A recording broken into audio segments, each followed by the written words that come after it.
Time now for our rants and raves of the week. Starting with you, Tom.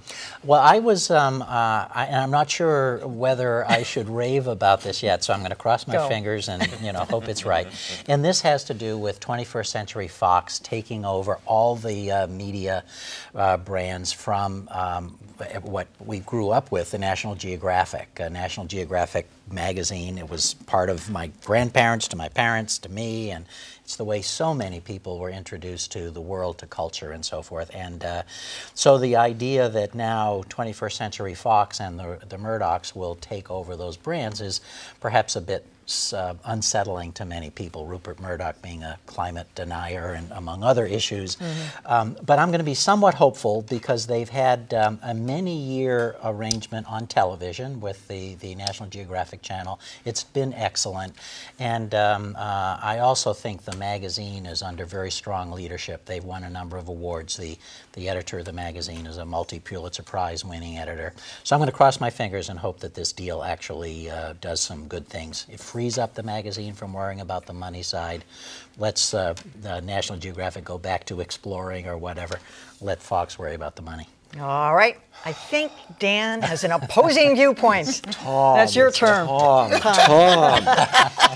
We're talking about National Geographic, one of the iconic journalistic institutions of our time. Granted, I don't know that very many people actually sit down and read National Geographic, but it's a symbol of excellence. The photojournalism continues to be amazing.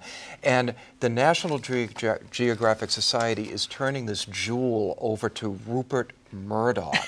Now, you may have heard that Murdoch does bad things with some of the newspapers and magazines he acquires, even after giving assurances that nothing is going to change. Well, here's the change. The Murdochs are going to control 73% of National Geographic magazine, and they're going to impose their will on it at some point. Maybe not next week, maybe not next year, but at some point it's coming. And might they save it though? Because if they're turning it into a for-profit, might it also be rescued at the same time? Well, you know, it's amazing it's still alive. I know. Well, it's a benefit of belonging to the National Geographic Society. That seems like a workable model, although I understand that things were not as good there as they used to be. I just think it's an enormous risk, and that the Murdochs have shown repeatedly that it's a risk not worth taking. Oh, Dan, you didn't believe in Santa Claus either. I can tell, right? Okay, Justin, what do you got? I've got sort of a combination rant rave this week. It's maybe like 60%, 70% rave, 30% rant. And it's for Apple, because very soon in the next couple of weeks we're going to be seeing some really interesting things for them with the release of the new operating system for iPhones. It's going to introduce a new app called Apple News, which is going to be a great way for people to potentially discover news stories that are sort of designed in a way that's native to Apple and iPhones. At the same time, they're also going to be introducing ad blocking software to the browsers in iPhones, something that's become very popular with people on their desktops, getting rid of basically those annoying ads which make it kind of, not very pleasant to read online. Those are both really good developments from the standpoint of users and readers. It's going to make the experience a lot more enjoyable.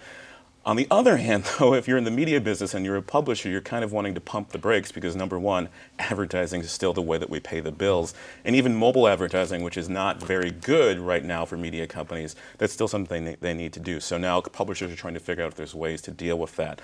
On the other hand, Apple News publishers are going to be able to cut deals with Apple if they sell their own advertising. So that potentially has some The other thing upside. I thought sounded attractive, and publishers aren't going to like this either, you get a direct link. You don't have to click on the link. You don't have to leave their site. You can just read the article without, so I'm sure publishers don't like that. I would love that. Yeah. I hate being taken somewhere else once I'm... Well, this is a deal that the publisher has to cut with Apple. That doesn't happen unless the publisher agrees to it. Well, some of them have already done it. Yeah, and I think the New York Times among them. Absolutely. Yeah. What happens is people never know where the stories come from. That's but what's frustrating. it's clearly labeled. Okay. Well, all right. Callie, what do you got? Some people may be familiar with this story, but I wanted to highlight it for a couple of reasons. Vanessa Ruiz, who is an anchor at 12 News in Phoenix, Arizona, new anchor there. She is herself Latino, and she rolls her R. She pronounces words with the correct Spanish accent. Got a lot of attention from some of the viewers, some positive, some like, what are you doing? And her station allowed her to explain herself both on the air and on its website, and for that I give a rave.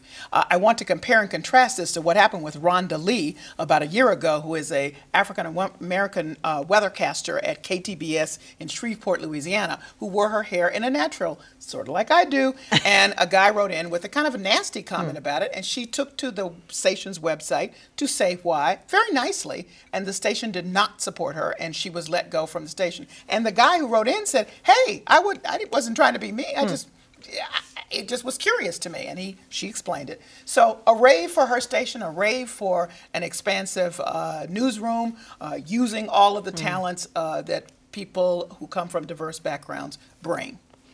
All right, and finally, I have a rave for Jeffrey Marks. If that name sounds familiar, he is the general manager of WDBJ, where that horrible shooting took place in Virginia. Was that? I'm forgetting the state.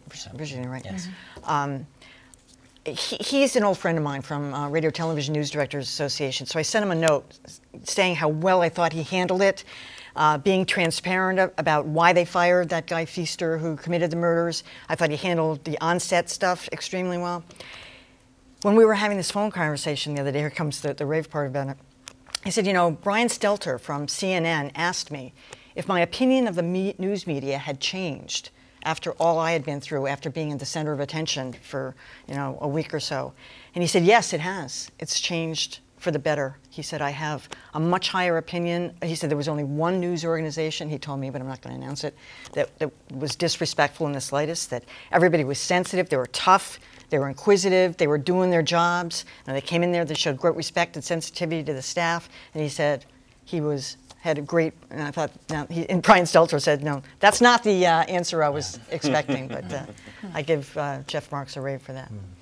All right, and finally tonight, I think it's important that we all just recognize that today is September 11th, 2015. It's been 14 years since the attacks on our country here.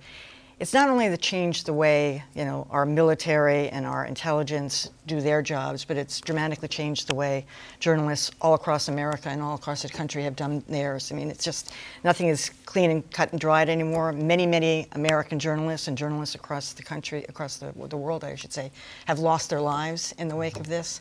And you look at the bravery of people like Ira Damon and Richard Engels still, and Dan Harris still putting themselves in the face of danger day after day after day, and not knowing, you know, not the shifting ground under them, not knowing what the outcome is going to be, and I give them all a great deal of credit.